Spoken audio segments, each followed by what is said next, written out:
Bem,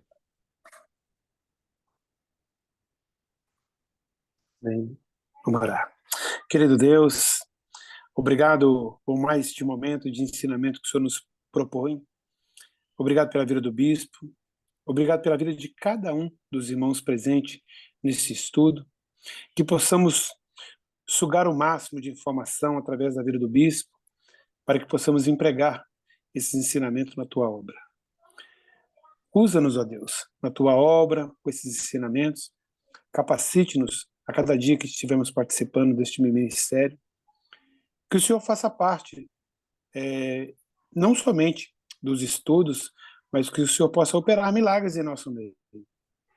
Sabemos que existe uma unção pura, genuína e verdadeira em cada ministrador nessas aulas. Em nome do Senhor Jesus Cristo, eu oro e te agradeço. Amém, Senhor. Amém. O tema da aula de hoje vai ficar nas consequências da queda sobre a natureza humana.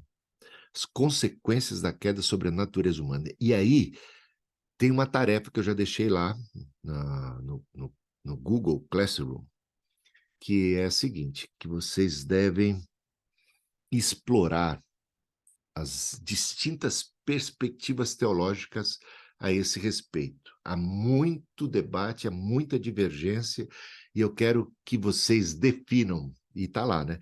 O que significa pelagianismo, né? O que significa semi-pelagianismo, saberem distinguir entre uma coisa e outra, o que significa, qual é a posição calvinista ou monergista a esse respeito sobre a queda, os efeitos da queda sobre a natureza humana, a perspectiva arminiana, no que é que ela difere da perspectiva calvinista ou monergista, no que é que ela difere do semi-pelagianismo, o que é que ela difere do pelagianismo, como uma difere da outra. Você vai ter que compreender isso, você vai responder, vai definir cada uma delas, vai ter que saber distinguir entre uma e outra, e não basta escrever, vai entregar na semana que vem escrito e está preparado, porque eu vou questionar e vou ver se você sabe mesmo.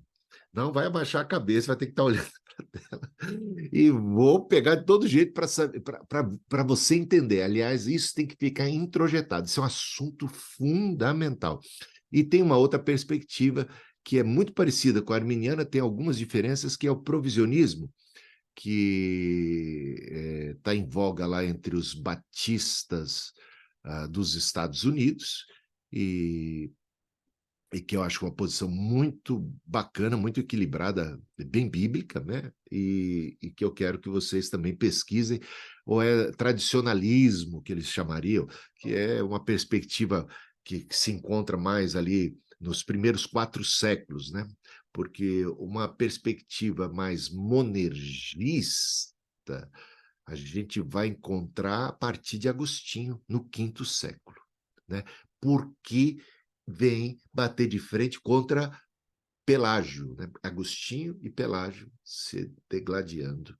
Então você vai ter esse enfrentamento, um num extremo e outro no outro extremo, e aí nós temos esse surgimento, né, de um conceito do pecado original, que vem um pouquinho antes, mas explorando os efeitos a doutrina da depravação total, o que é que ela significa, o que ela diz a respeito de como fica a natureza humana, como é que fica o ser humano depois da queda. Então, esse conceito monergista, sobre a depravação humana, como é que os arminianos interpretam isso, muito parecido com os calvinistas, com os monergistas, em que sentido eles estão irmanados, né, arminianos e calvinistas, na questão da depravação total, né, e no que é que eles diferem, né? Então, é interessante, porque o próprio Armínio,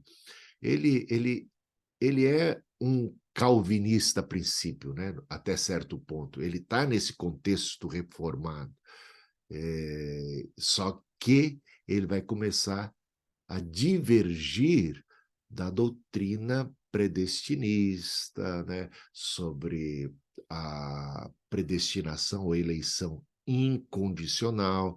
Então ele vai sobre graça irresistível, sobre graça apenas para um determinado grupo de pessoas que atua de modo irresistível. Todo esse debate começa com a questão pelagiana, com Pelágio. Por isso, compreender esse debate, essa discussão entre Pelágio e Agostinho é fundamental. Aí tem o semi-pelagianismo e o que ele é, o que ele ensina e por que ele é diferente do pelagianismo em si, e depois entender como é que vem a posição de Agostinho, que é defendida por Calvino e tudo mais, que é a respeito da queda, da depravação total e tudo mais, incapacidade do ser humano de responder às ações, a graça de Deus, eu diria a palavra, o evangelho, sem uma atuação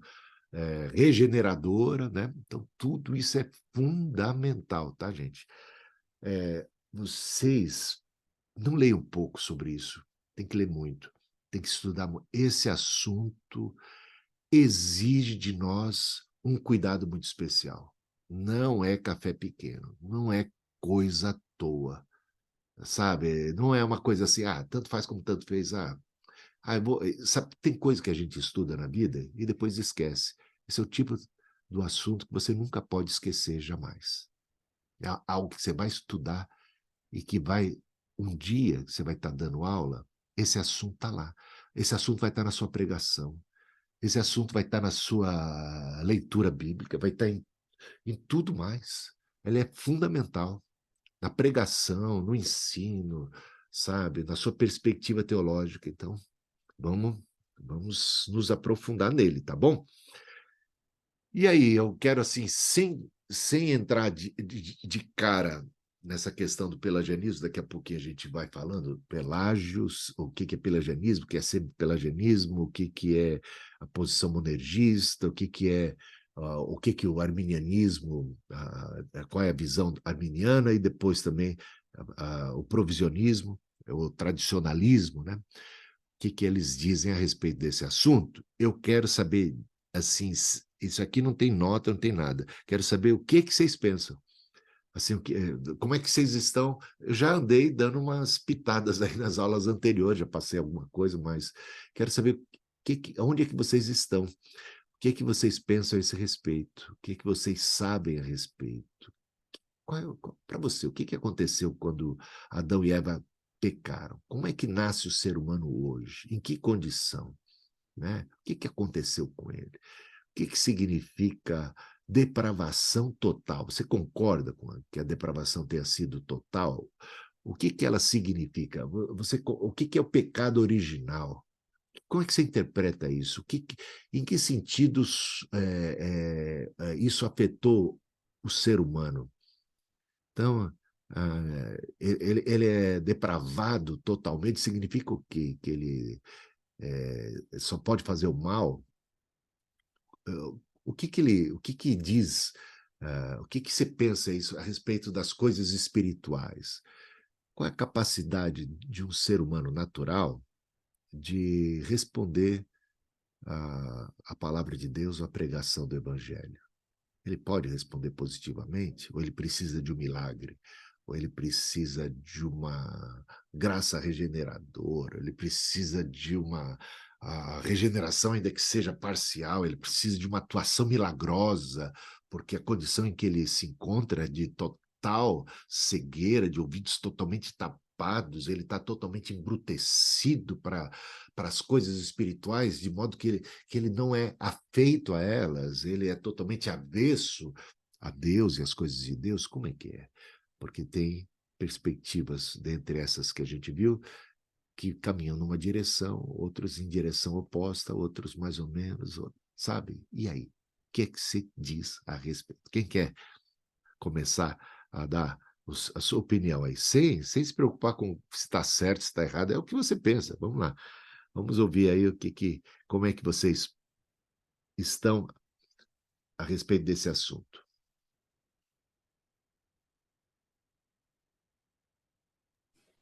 Bom, eu tenho algo assim muito pessoal, né, com relação, quer dizer, acho que cada um é pessoal, O homem natural, né, é o homem da conquista, é o homem que coloca, né, o eu sempre em evidência e esquece, né, do agir de Deus, da importância, né, do homem espiritual sobreviver, porque é através do homem espiritual que vamos ter a vida eterna. Eu posso compartilhar com os irmãos assim. Eu tive uma fraqueza, né? Foi no sábado. Assim, foi uma luta terrível do homem espiritual contra o homem natural.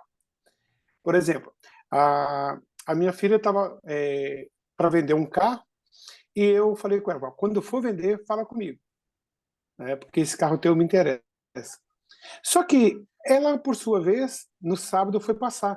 Teve na casa da sogra, quando ela estava voltando, ela resolveu passar de frente de uma concessionária, né? E parou naquele momento e ligou para mim. Falou: pai, eu estou aqui na concessionária e para a gente fazer uma cotação, né? E me deixou aquela impressão que eles iriam trocar o carro ali. Aí eu falei assim: o homem natural criou força e começou a criticar. É assim, eu e Deus e o homem espiritual, aquela bagunça, né? Fala, puxa vida, ela estava combinando com ela que de repente lá na frente eu poderia ficar com o carro, né? E essa batalha começou simplesmente a adquirir uma certa força. O que que eu fiz? Eu me isolei, busquei um canto, coloquei meu joelho no chão, falei: Deus, este homem tem que morrer, porque não é ele que vai me levar para o céu. Eu não sou mais assim. Isso não tem importância para mim. É o desligamento das conquistas materiais. Conquistas materiais é coisa automática, você trabalha, você ganha o seu salário. Mas o homem espiritual, né, no meu conceito, se eu não buscasse esses conhecimentos, né, e conviver com os testemunhos de algumas pessoas que já passaram por situações semelhantes, o homem espiritual ele realmente seria muito mais frágil e muito mais fraco do que o homem natural. Então, eu sei que no dia seguinte eu estava de bem com Deus e de bem comigo. Falei, puxa vida, o homem espiritual venceu essa batalha. É o lado assim, nós, eu em particular, eu vejo que depende de mim, sim, mas a graça do Senhor vem sobre mim. Então, eu necessito de estar fazendo essa manutenção diária. Sim. Né? Então, assim, Mas no fica um caso, pouco né, embolado. eu entendi. Mas no caso ainda Uhum. que você trabalha é a luta que existe dentro de um servo, uma serva de Deus, entre Sim, a carne e o espírito, né, como lá Gálatas capítulo 5, né, sim, como Paulo fala também em Romanos capítulo 8, que ainda que a gente já não esteja mais na carne, a gente não deve andar segundo a carne, né, para não perecer. Mas aí a questão é a pessoa antes da conversão. Entendeu? No caso, você convertido, pessoas assim. Tem ainda essa luta, né? Entre a natureza, digamos, mais carnal, mais humana, os apetites, né? Que precisam ser ainda domados, doutrinados, para a gente andar segundo o Espírito, para nos satisfazer a própria carne, né? Mas e o que dizer das pessoas que não foram convertidas? Elas podem ouvir o Evangelho, entender o Evangelho, elas podem se arrepender, podem se humilhar, podem crer ou não podem, ou o que significa, de que maneira afetou, né? Então, Navarro, depois vamos ouvir aí o Alex. Boa noite a todos. Boa noite. Tudo bom? Bom, bicho,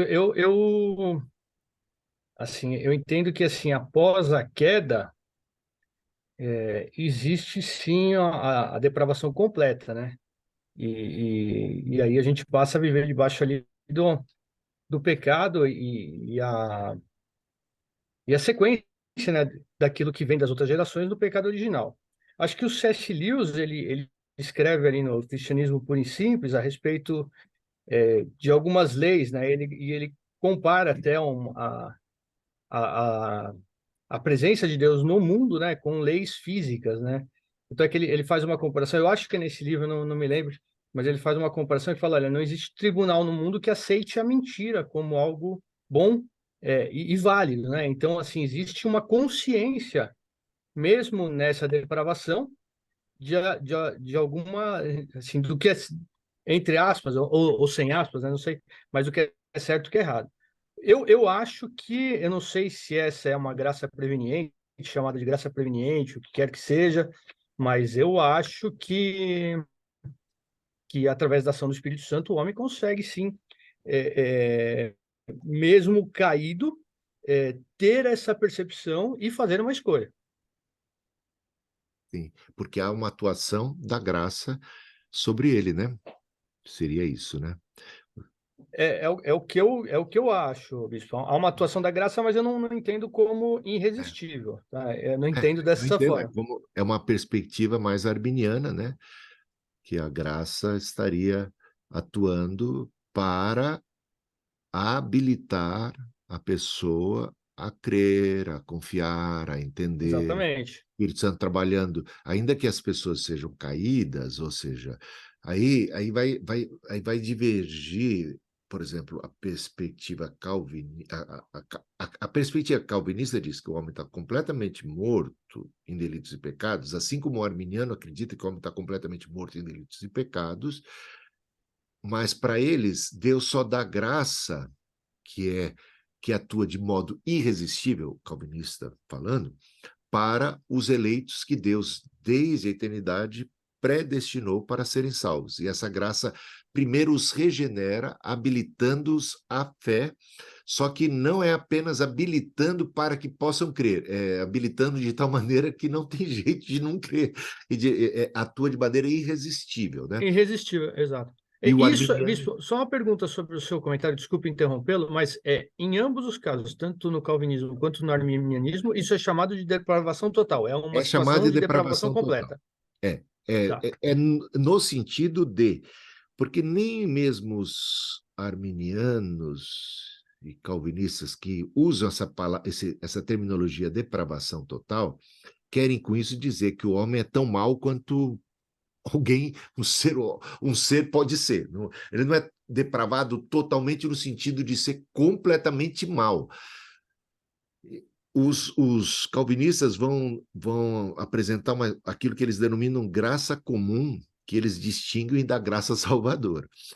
A graça comum é apenas algo que contém os ímpetos pervertidos, malignos do ser humano e habilita eles a não serem tão maus assim, poderem fazer até algumas escolhas boas, só que não é uma graça que os habilite a crer no evangelho, a conversão e coisas assim, apenas para eles não serem tão maus, tão perversos, tão ruins, possam fazer uma coisa boa aqui e ali, né?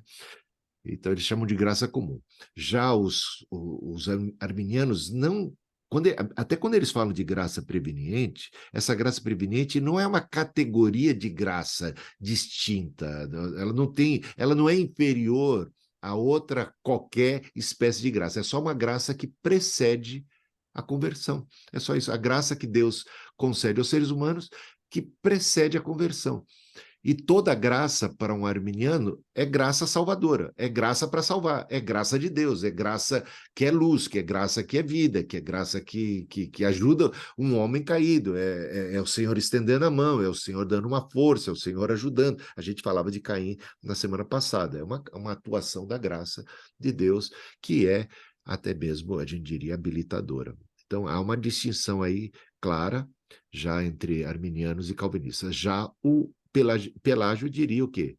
Que o ser humano, quando Adão e Eva caíram, isso afetou única e tão somente a eles diretamente, né? Questão moral, só apenas a eles, que o ser humano nasce hoje na mesma condição que Adão nasceu, ou seja, sem pecado e sem a semente do mal, podendo ele por si mesmo agradar a Deus não incorrer nos mesmos erros de Adão e conquistar um lugar para o céu, praticamente uma salvação pelas obras, pelos méritos pessoais. Então, isso é pelagianismo. O semi-pelagianismo seria dizer que, embora o homem dependa da graça de Deus, ele ainda estaria apto para dar os passos iniciais. Ele pode buscar a Deus, ele pode tentar fazer, e aí Deus vê que ele está com um bom esforço, está no bom caminho, Deus vai lá e dá uma força para ele completar a parte que lhe falta. Seria isso o semi-pelagianismo.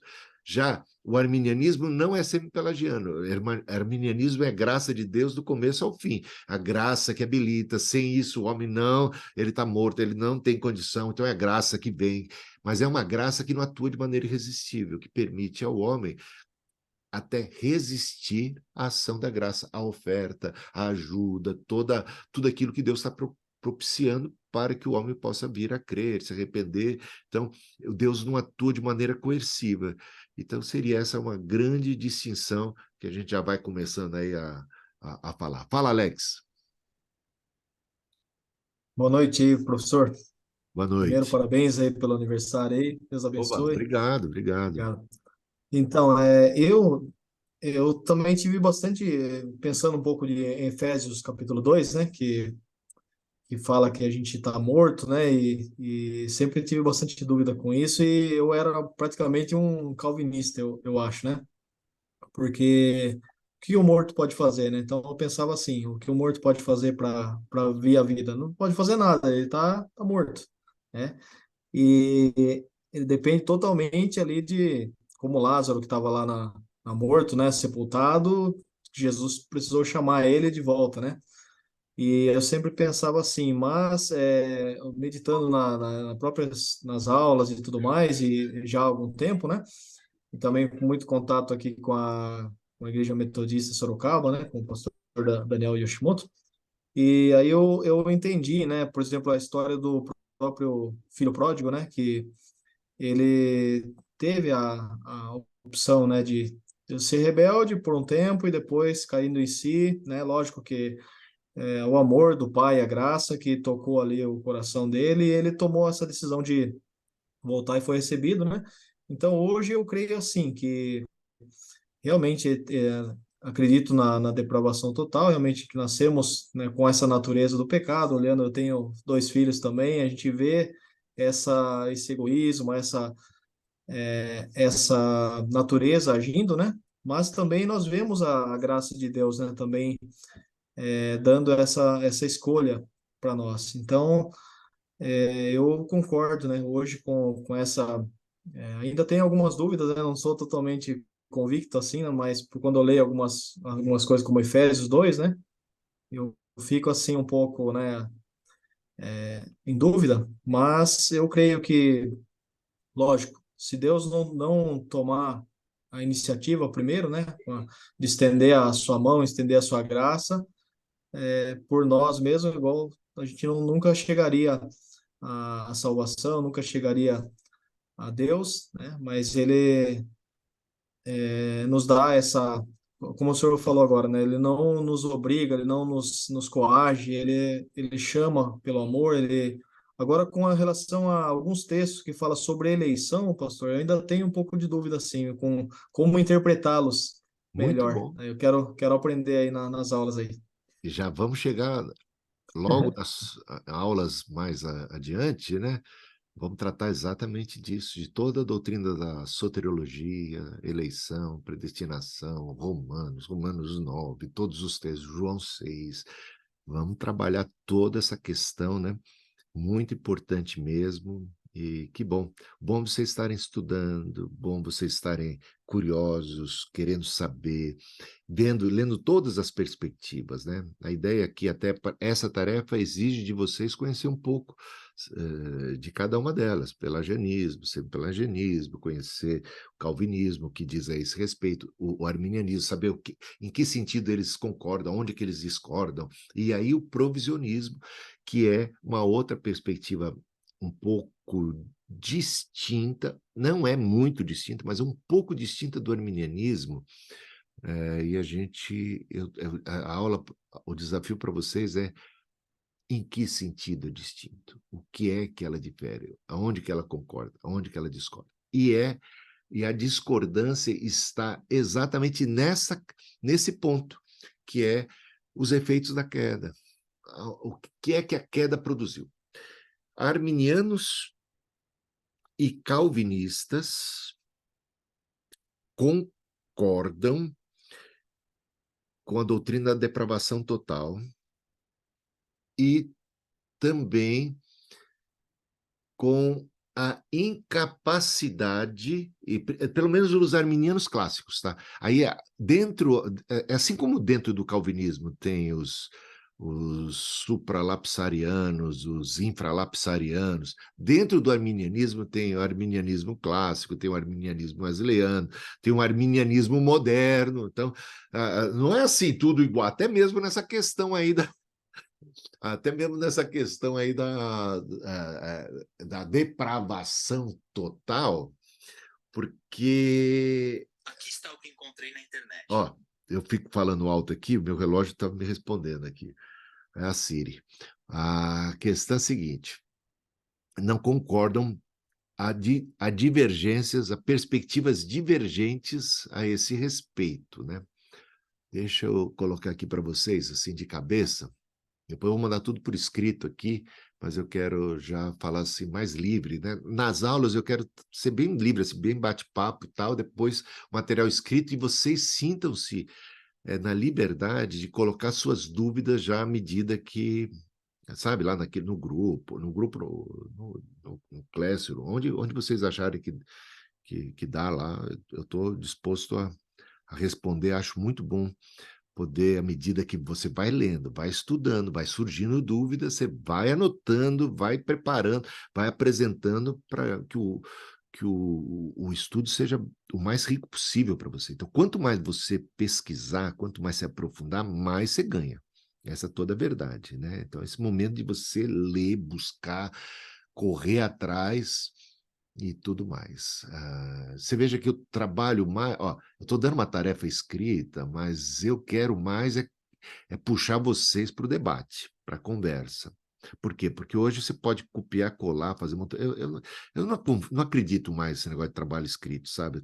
Eu acho isso... Tá, o que tem que estar aqui dentro da cabeça de vocês? Tem que entender, tem que introjetar, essa é toda a verdade, tem que debater, vinde arrazoemos. Então, eu acredito mais nisso do que para inglês, cumpriu. Leiam. Então, vocês vão me dar relatório, eu li isso, li aquilo, vou dar umas sugestões de livros, de coisas, de comentários, vamos passar material escrito à beça para vocês, cada aula vai ter muito material escrito e tal. Então, leiam, estudem, pesquisem, vão atrás, corram, é a vida de vocês, é o saber de vocês que está em jogo, né? Digamos assim, eu já estou com a vida... Eu já estou.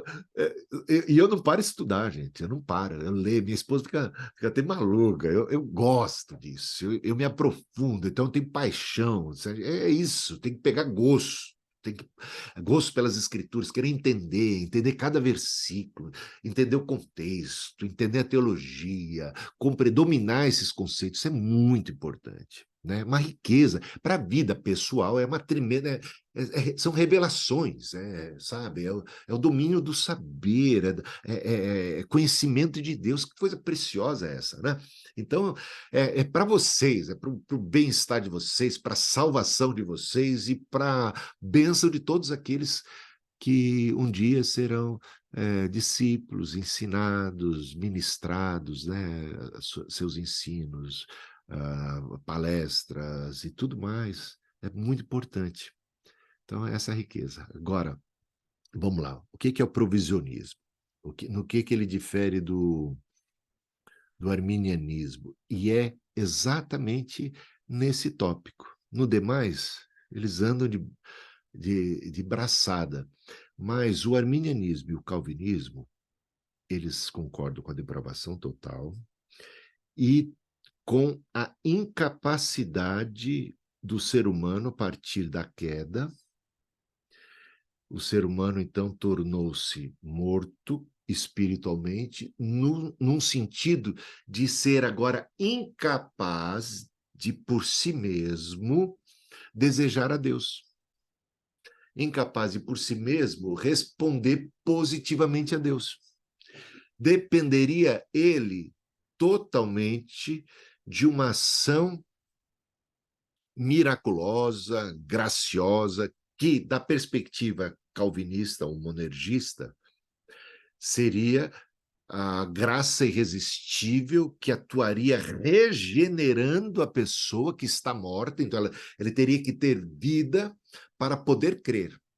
Então, ele teria que ser regenerado, nascer de novo, primeiro, para depois poder crer em Cristo. Então, seria isto que o calvinista ensinaria. Já o arminiano, partindo do mesmo pressuposto de depravação total, o efeito da queda trazendo uma incapacidade, uma falta de habilidade do ser humano de desejar as coisas espirituais, de apreciar as coisas de Deus, de reconhecer a luz, de amar a luz, de amar a Deus, de responder com fé à pregação do Evangelho. Ele precisaria. O arminianismo clássico, aí veja as diferenças dentro do arminianismo. O arminianismo clássico diria que ele precisaria quase que de uma regeneração parcial. Quer dizer, não é aquela regeneração, mas um agir da graça de Deus que o habilitasse para a fé, para responder positivamente. Muito parecido com o calvinismo, muito parecido, porque o Armínio vinha dessa mesma linhagem. A única diferença seria aquilo que o Alex observou, o Navarro mesmo, igualmente.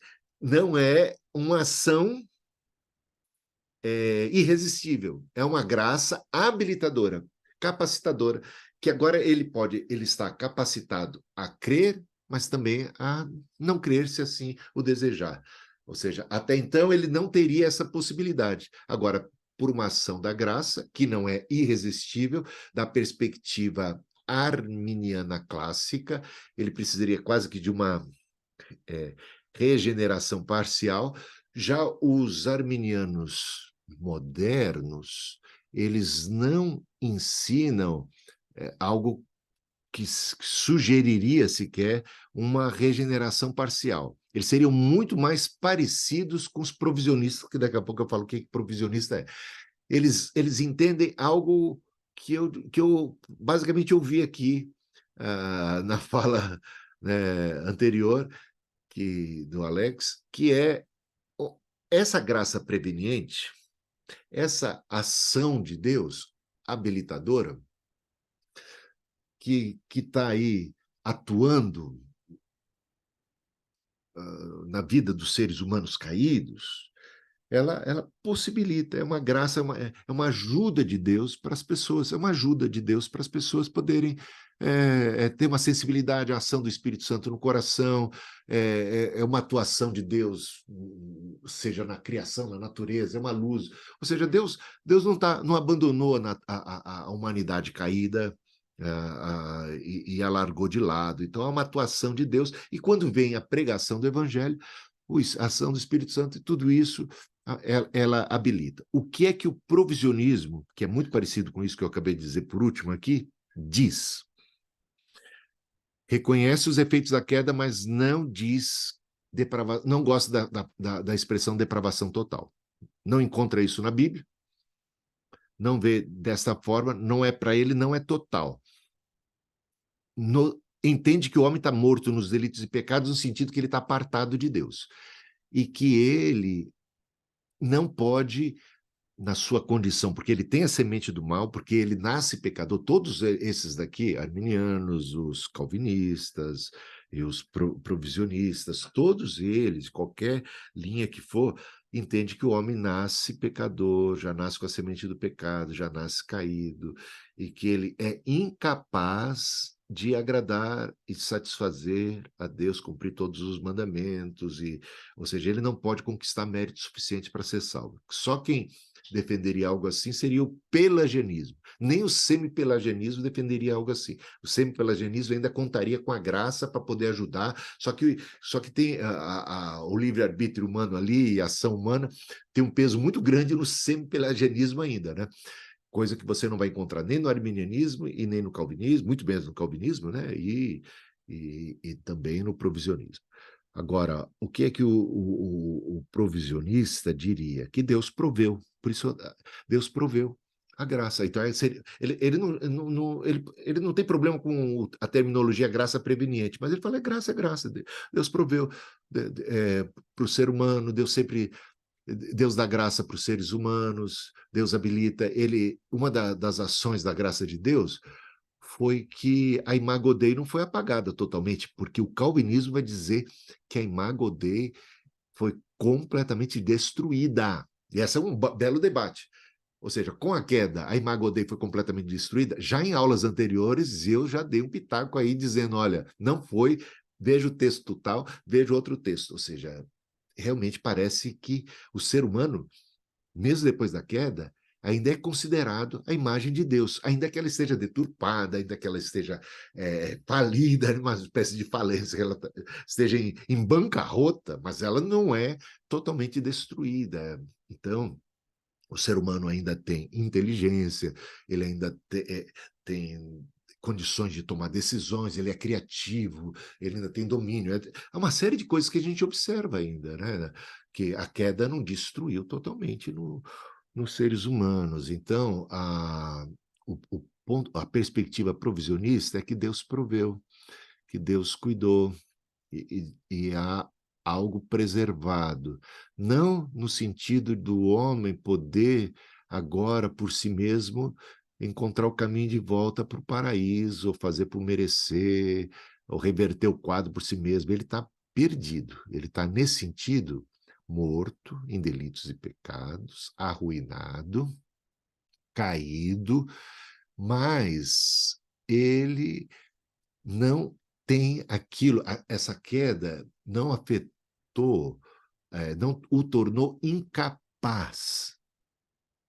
Ele é incapaz de buscar a Deus satisfatoriamente, ele é incapaz de cumprir a vontade de Deus, ele é incapaz de agradar a Deus, mas ele não é incapaz de reconhecer a sua incapacidade de fazer as coisas para Deus. Ele não é incapaz de crer, ele não é incapaz de enxergar quando Deus se manifesta. Ele é incapaz, de repente, de ligar para Deus. Ele não tem essa moral de chegar lá e tomar iniciativa, que isso é o semi-pelagianismo. O semi-pelagianismo diria que o homem pode dar um telefonema lá para Deus e começar o caminho lá, buscar o contato e criar já uma espécie, uma ponte que vai até pelo menos a metade do caminho. Deus vê que ele é incapaz de chegar até o fim, vai lá e completa a ponte. Isso seria o semi-pelagianismo. Mas da perspectiva arminiana e da perspectiva provisionista, Deus não, o ser humano não tem essa moral, ele não tem essa condição. Nesse sentido, ele está morto, ele está arruinado, né? Ele não parte dele essa busca verdadeira, essa coisa, não parte dele. Esse amor, ele não é ele que ama Deus em primeiro lugar, né? É Deus que o ama, é o amor que vem de cima. Então, essa salvação é sempre algo que vem de cima para baixo, enquanto pecador. Então, arminianos, calvinistas e provisionistas estão de mãos dadas nesse ponto que a graça depende totalmente da graça. Arruinados, mortos, podem reconhecer sua ruína. É o filho pródigo. Está lá na ruína, está morto. O pai disse, esse teu irmão estava morto e reviveu. Ele estava morto, mas morto caiu em si. Morto reconheceu a sua condição miserável, de uma pessoa falida e que dependia totalmente agora da misericórdia. A única esperança dele era a misericórdia do Pai. A atitude dele de se arrepender, de cair em si e de lembrar do Pai, de voltar para o Pai, não garantia para ele mérito algum. o pai simplesmente podia dizer, olha, você virou as costas para mim, você arruinou. Agora, é a minha bondade, a minha misericórdia, você não pode vir aqui e falar assim, eu sou seu filho. Não, você perdeu seus direitos. Aliás, tudo que você tinha, sabe, você se autodeserdou de mim, né? Levou tudo embora e tudo mais. Pronto. Você não tem direito algum. Olha que coisa, né? E aí o pai, essa misericórdia e a graça. Então a salvação é tudo, está totalmente nas mãos do pai. Ou o pai oferece ou não. Agora, quando o pai oferece o abraço, o filho pode simplesmente, humildemente, receber e acolher esse abraço? Que mérito ele tem em acolher o abraço do pai?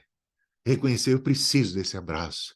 Ah, eu não mereço esse abraço. Ah, eu não mereço esse banho. Ah, eu não mereço essa roupa. Eu não mereço esse anel. Eu não mereço essa sandália. Eu não mereço essa festa. Ele vai ficar totalmente agradecido. A vida inteira dele vai ser agora de gratidão, porque ele sabe que ele é um miserável, cego, morto espiritualmente, que não merece nada a não ser a condenação, né, do pai, e de repente fica maravilhado com a atitude do pai. Então, arminianismo ensina isso, provisionismo igualmente. Agora, a diferença, talvez, do arminiano para o provisionista aqui é que isso de cair em si ali teria que ter tido, da perspectiva arminiana, uma atuação do Espírito Santo, da graça de Deus, para mudar a atitude, o coração e a natureza desse homem, naquele momento. Então, o arminiano teria, da perspectiva arminiana, uma ação muito mais forte, só que para o provisionista, ele fala assim, não, ele, como ser humano, estaria já apto para simplesmente reconhecer a sua miséria. Ele caiu em si, ele de repente falou, meu, olha que situação miserável que eu estou. Então, ele teria já essa condição, e isso não é mérito nenhum, reconhecer como aquele publicano, né, que entra lá no templo e vai orar ao lado do fariseu, e fala assim, enquanto o fariseu se gaba de todos os seus grandes feitos espirituais, o publicano fala, tem misericórdia de mim, que sou um pecador, e vai lembrando todas as coisas ruins que ele faz. Ou seja, qualquer ser humano tem uma certa condição de reconhecer os seus pecados, né? A gente sabe que isso acontece na vida comum, de marido e mulher, de pais e filhos, de irmãos, né? De sociedade. As pessoas mais travessas, mais pecadoras, eles falam, olha o que eu pisei na bola, tem peso na consciência, não é não? Então a gente vê esse tipo de coisa, você não precisa ir muito longe para perceber que o ser humano tem essa capacidade de reconhecer que é pecador, de reconhecer que não merece, de reconhecer o mal dentro de si, né? Então, alguns são terríveis, né? Alguns realmente, eu vou te contar, é mais morto que tudo, mas normalmente existe essa possibilidade. E com a pregação do evangelho, então, o provisionismo, aí terminando essa parte do provisionismo, o provisionismo diz assim, que a graça preveniente que os arminianos mais apregoam, basta já o evangelho, nem precisaria de uma outra graça ou de uma outra atuação de graça, não. O evangelho é o poder de Deus para a salvação. Então, quando o evangelho é pregado, o evangelho é poder já, é a graça suficiente. Você está entendendo? Então, essa seria uma bela discussão entre provisionistas e arminianos, que apelariam arminianos para outras ações da graça, mais para habilitar e capacitar, só que o provisionista fala assim, o evangelho já é a grande provisão de Deus para a salvação e o Espírito Santo atua junto e pronto. Então, eu acho muito interessante esse debate entre os arminianos é nesse ponto que eles divergem, e olha, eu vou dizer, eu fico satisfeito com qualquer um dos dois lados, mas atualmente tem uma tendência a concordar com os provisionistas, porque para mim o evangelho é poder mesmo de Deus para a salvação. E, no certo sentido, o Espírito Santo está trabalhando. Quando o evangelho é proclamado, a fé vem pelo ouvir e ouvir a palavra de Deus, né? Essas coisas foram escritas para que vocês possam crer, e crendo tenham vida em seu nome. Ao contrário de um calvinista, fica complicado nessa, porque para eles tem que ter vida em seu nome para poder crer. E só que João fala assim, foram escritas para que vocês possam crer e, crendo, tenham vida em seu nome. Não tenham vida em seu nome para poder crer. Olha, eles, calvinistas, botam a carroça na frente dos bois. Fala, Raimundo. Bispo, e quando o homem passa a ser, a imagem e a semelhança de Deus? Quando ele foi criado à imagem e semelhança de Deus, homem e mulher, né? Criados à imagem e semelhança. Então, na criação. A queda deturpou, a queda maculou a imagem de Deus no ser humano, mas não aniquilou. Tanto que o ser humano... Aí de nós se intentarmos contra a vida de quem quer que seja, por quê? Porque segue sendo a imagem de Deus. Porque senão a gente já estaria numa condição quase que desumana, né? O que nos torna humanos é sermos criados à imagem e semelhança de Deus. Não somos animais. Então a gente já teria autorização, se não é Imago Dei, até para matar uns aos outros, porque nós estamos matando bestas, feras, animais do campo, qualquer outra coisa assim, por qualquer razão. Não, são imagem e semelhança de Deus. Agora, o que é por isso que a gente trabalhava esse tema, o que é que nos torna imagem e semelhança de Deus, né? A capacidade de nos relacionarmos com Deus, a capacidade de nos relacionarmos uns com os outros, o poder criativo, a inteligência, o domínio que Deus concedeu aos homens sobre as coisas terrestres, né? Claro, quem tem que prestar contas ao dono de toda a terra, né? Mas o Senhor, ele delega aos seres humanos um poder, um domínio, uma mordomia sobre a terra, e ele faz isso porque o ser humano é capaz, né, de exercer domínio sobre os animais, domínio sobre as coisas, né, terrestres e tal. Então, é nesse sentido que a Imago Dei se apresenta, né? Alguma questão mais, gente? Sobre... sim. Alguém quer falar?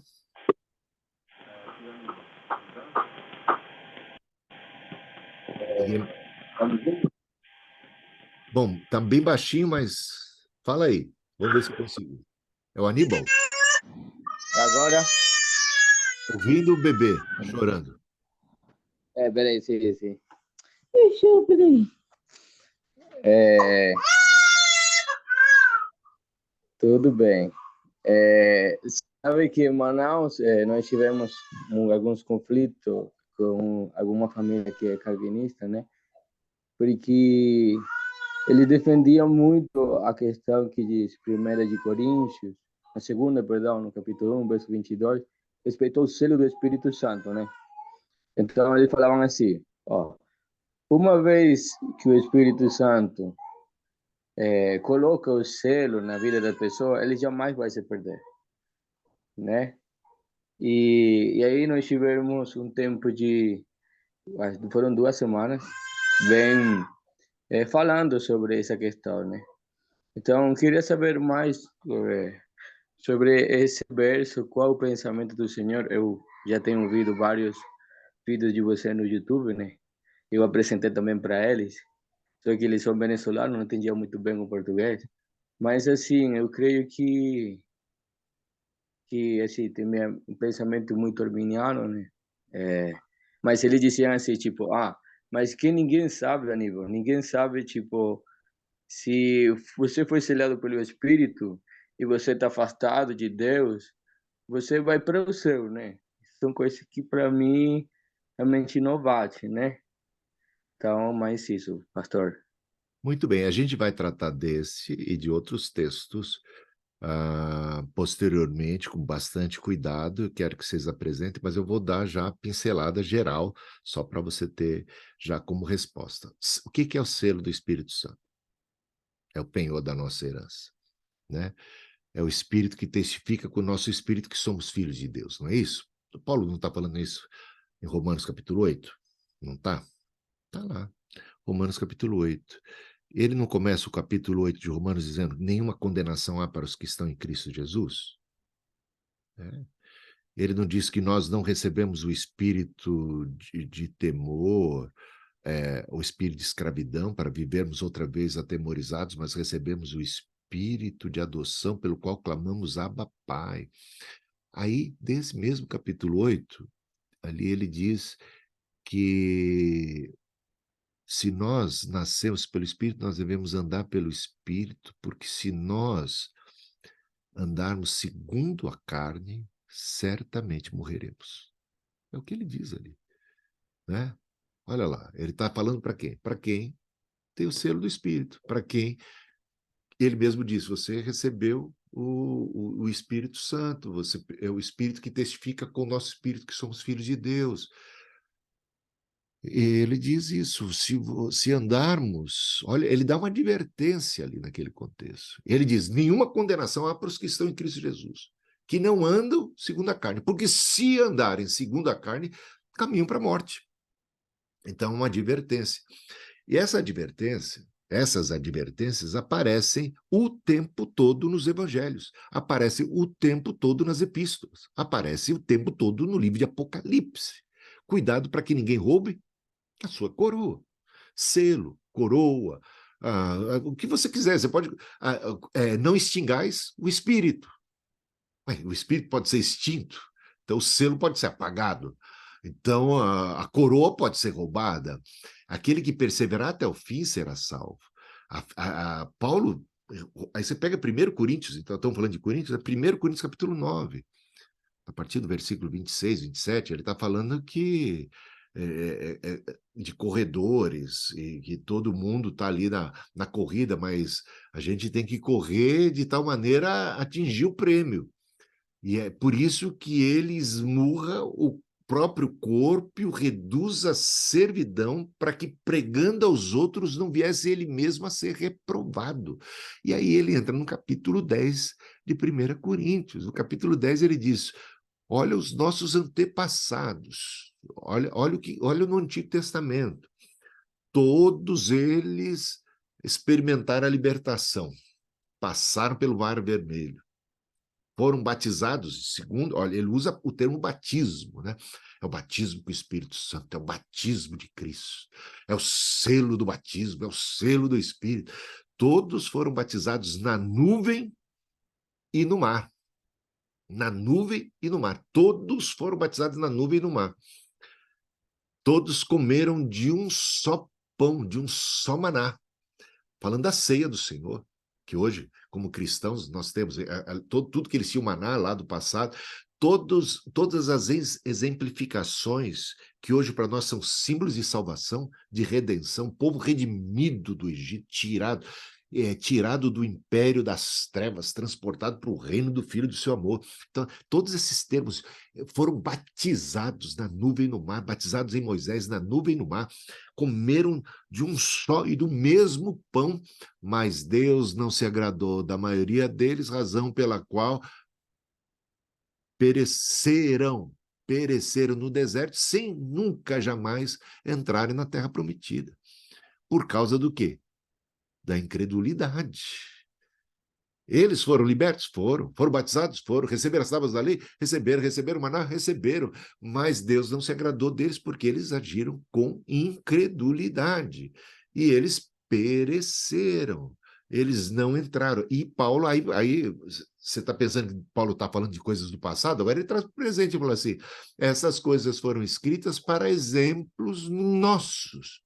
Nós que estamos... Ele acabou de dizer, eu reduzo meu corpo à servidão para que, pregando aos outros, não venha eu mesmo a ser reprovado. Aquele que está em pé, cuide para que não caia. Olha o que Paulo está falando aí. Sabe, vai para Hebreus capítulo 6. Toda a descrição de salvos, de uma pessoa salva, está ali. Experimentaram os poderes do mundo vindouro, foram lavados, foram redimidos, tudo. Se retrocederem, estão perdidos. É isso que diz Hebreus capítulo 10, né? A nossa certeza é de que a salvação está em Cristo.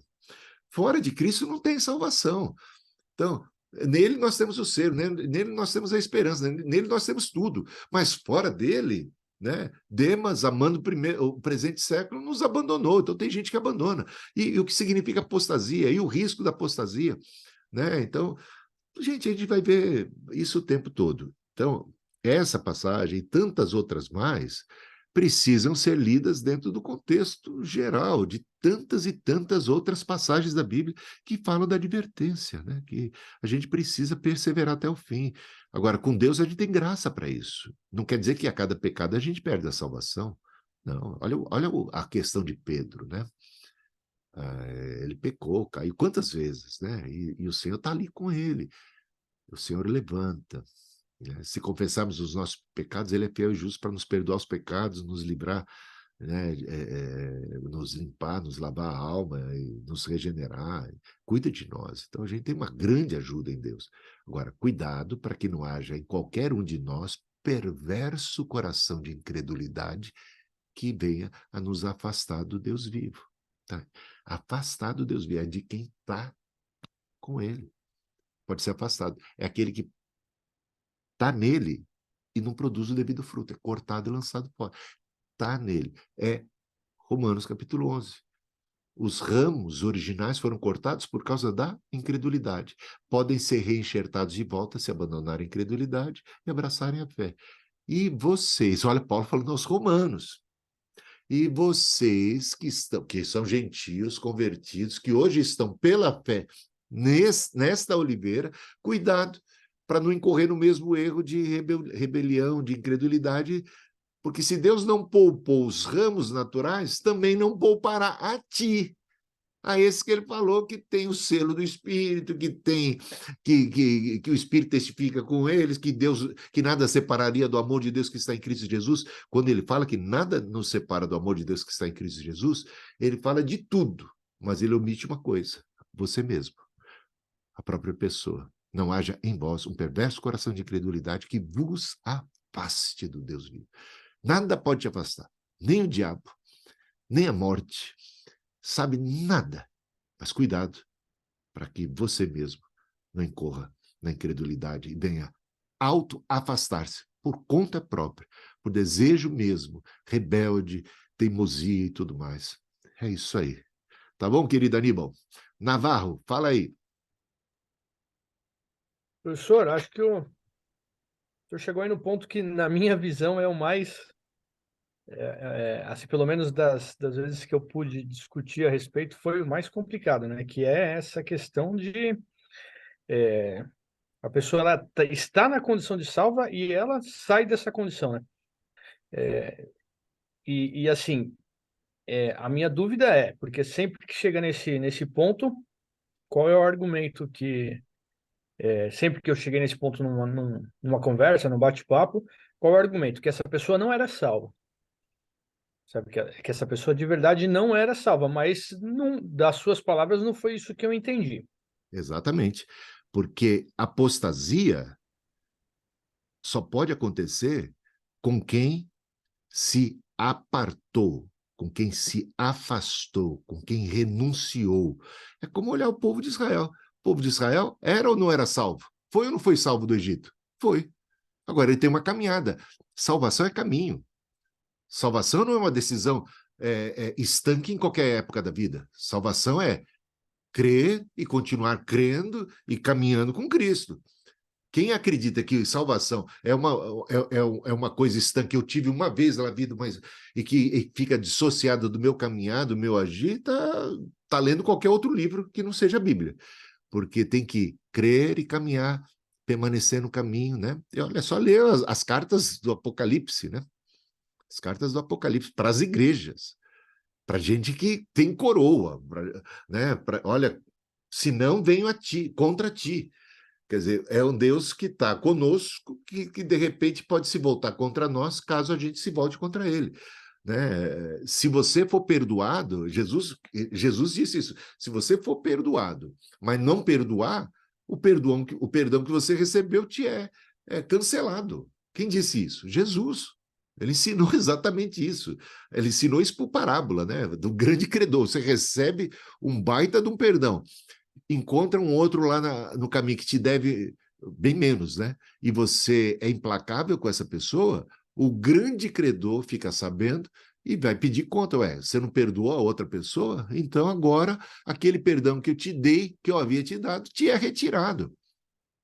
Isso acontecerá se cada um de vocês, falando isso para os discípulos, Jesus, cada um de vocês não perdoarem uns aos outros, sabe? Por isso é a oração do Pai Nosso. Pai, perdoa-nos assim como nós perdoamos. É claro que o perdão dele vem sempre primeiro, mas se a gente não se torna um filho da misericórdia, um perdoador, o perdão que a gente recebeu acaba depois se voltando contra nós, porque a gente não pode agir de qualquer maneira. Deixa eu citar alguns versículos aqui, né?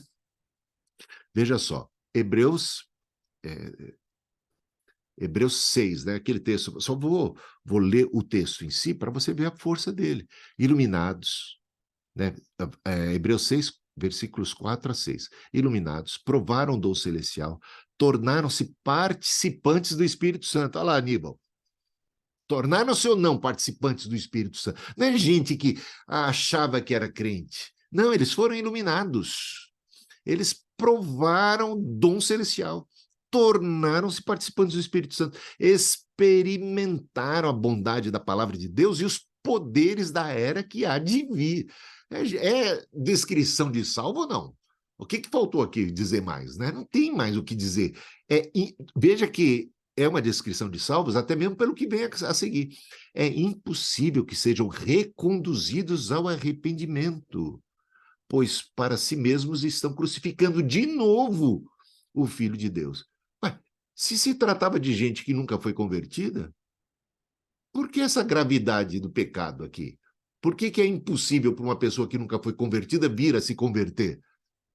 Porque trata-se de apostasia, de gente que foi de Deus, que experimentou tudo de Deus, do Espírito Santo, e fez pouco caso, virou as costas e retrocedeu, voltou para a lei, que era o caso ali dos hebreus, voltando à prática do antigo judaísmo e desprezando, voltando aos cordeiros pascais da antiga aliança, do sacrifício do templo, e renunciando o cordeiro de Deus que tira o pecado do mundo. Estão novamente crucificando Cristo. Porque, olha só o que ele diz aqui, termina no versículo 8, 7 e 8, dizendo o seguinte: porque a terra que absorve a chuva, que frequentemente cai sobre ela, olha só, é a terra que recebeu a chuva, que absorveu. Não é uma conversão falsa, absorveu. A chuva que frequentemente cai sobre ela e produz erva útil. Olha só, produziu ou não produziu erva útil? Produziu erva útil. Para aqueles por quem é também cultivada, recebe bênção da parte de Deus. Mas se produz espinhos e abrolhos, é rejeitada. E perto está da maldição, e o seu fim é ser queimada. A gravidade aqui é tão grande que não tem volta mais, não tem arrependimento. É um pecado tão gravíssimo que é o pecado contra o Espírito Santo, é um pecado sem perdão. Não tem mais volta. Você pega então Hebreus 10. Olha só o que diz aqui. Porque se continuarmos a pecar de propósito, depois de termos recebido o conhecimento da verdade, já não resta sacrifício pelos pecados. Pelo contrário, resta apenas uma terrível expectativa de juízo, profanando o sangue da aliança com o qual foi santificado. Hebreus 12. Segui a paz com todos e a santificação, sem a qual ninguém verá o Senhor, atentando diligentemente para que ninguém seja faltoso, separando-se da graça de Deus. Olha aqui o perigo de separar-se da graça de Deus. Mas a gente ouviu que nada pode nos separar da graça de Deus. Aqui a gente está vendo que você mesmo pode auto-separar-se da graça de Deus, né? E por aí vai. Deixa eu ver mais textos aqui que eu poderia citar. 1 Tessalonicenses 5,19. Não extingais o espírito. Jesus fala em Mateus 24:12, o amor de muitos se esfriará. É amor, não é gente que não amava, não. É gente que amava e que parou, deixou ou esfriou. Deixou ou esfriou o amor. Só pode esfriar amor, então, de quem um dia teve amor quente, né? E depois só pode ser vomitado, né? Aquela igreja que é morna vai ser vomitada. Para ser vomitada tem que estar dentro. É Deus que vai vomitar. Deus não está dizendo que nunca foi, está dizendo que foi, que estava dentro, mas que se tornou morno e infrutífero e está a ponto de ser vomitado. E as 10 virgens? É dito que são virgens, é dito virgens. tinham lâmpadas, tinham luz, mas não foram cuidadosas, a luz, o óleo apagou, e aí o que deu, né? Seja fiel até a morte, e eu lhe darei a coroa da vida. Seja fiel até a morte. Eu vou dar a coroa da vida para quem venceu, cuidado para que ninguém roube a sua coroa. E em todas essas frases, será que não é mais que suficiente? Quem diz que não pode, uma vez salvo, salvo para sempre, está ignorando uma série de advertências, mas assim, claras de Jesus. Agora, o que eu sei é que tem segurança a nossa salvação, porque Ele nos segura, Ele nos guarda. Não é o pecado que vai acabar nos separando, é a persistência nele, é evitar a graça, é fugir, virar as costas. Sabe, é se tornar completamente infrutífero. Deixa eu ver. É isso que eu poderia dizer. E se falar das falas de Pedro, então, né, é muita coisa que Pedro fala aqui, né, sobre até o cachorro voltar ao seu vômito. Coisa terrível, né? Então, é isso aí. Estamos basicamente encerrando aqui. Fala, Jô. Oi, bispo. Meio que o senhor já respondeu uma pergunta que eu tinha. É que eu estava vendo aqui lá em Romanos 3:23, quando fala, né, que todos pecaram e estão afastados de Deus, mas por meio da graça em Cristo Jesus, o Senhor nos aceitou. Mas meio que o senhor já respondeu, porque a minha dúvida era que, tipo assim, quando a pessoa ela tem uma vida com Deus, mas aí chega um momento que ela cai e decide sair dos caminhos, se afastar totalmente dos caminhos de Deus. Pela sua fala, eu entendi que nós abandonamos a graça, rejeitamos a graça de Deus sobre nossas vidas. Mas Deus permanece com a graça de Deus sobre essas pessoas? Aí que tá. A questão aqui, se você for analisar bem o que o autor de Hebreus está falando, tanto no capítulo 6 como no capítulo 10, e o que Pedro mesmo fala, o que próprio Jesus fala sobre quem é liberto de demônios e que de repente deixa a casa vazia e a situação dele acaba sendo 7 vezes pior depois do que antes da libertação, porque experimentou uma libertação, mas não cultivou a comunhão com Deus, é de uma condição muito periclitante depois. Mas aí a gente tem que saber, Jopés, veja só, essa pessoa realmente teve uma experiência verdadeira com Deus? Só quem vai saber isso, né? Porque às vezes a gente acha que é e não é. Tem uns crentes denorex aí também, que parece que é, mas não é, né? Isso aí, denorex, só quem fez 60 anos como eu aí sabe, né? Propaganda lá do passado. Então, se uma pessoa é verdadeiramente convertida ou não, essa é uma outra situação. Se ele apostatou, porque mesmo uma pessoa verdadeiramente crente, será que ele está apostatando? Será que ele já cometeu aquele pecado que é virar completamente as costas? Será que ele renunciou toda a graça, toda? Porque se ele fizer isso, o que o autor de Hebreus diz, se uma pessoa que foi verdadeiramente crente apostata da fé, vira as costas, renuncia, com toda a consciência, com toda a graça que recebeu, com toda a luz que teve, essa pessoa não tem mais nenhuma esperança de volta. É isso que diz lá o texto. Então, ele pecou o pecado que seria o pecado para a morte, porque João diz, há pecados para a morte, por esses eu digo que não ores mais, não é? Então, existem pessoas que estão pecando pecados gravíssimos, que são pecados para a morte, que estão blasfemando contra o Espírito Santo, que estão crucificando novamente. Não resta mais, diz lá, não resta mais sacrifício pelo pecado, não resta mais o que se fazer, porque eles renegaram o Salvador, renegaram a salvação. Então, existe gente, sim, nessa categoria, por isso as advertências são graves nesse ponto. Agora, se alguém já cometeu esse pecado, se já foi nesse nível ou não, se alguém está preocupado com isso, certamente não cometeu esse pecado. Só o fato de estar preocupado se já cometeu esse pecado já é um indício de que não está nessa categoria, já está preocupado, já tem temor ainda de Deus, né? Trata-se de gente que realmente apostatou-se, e aí a apostasia é algo gravíssimo. Veja só, um outro texto que é muito importante, que também está em Hebreus é é o texto que mais fala a esse respeito, né? Hebreus 3,14. Pois passamos a ser participantes de Cristo desde que, de fato, nos apeguemos até o fim à confiança que tivemos no princípio. Primeiro, ele não nega que houve uma confiança no princípio.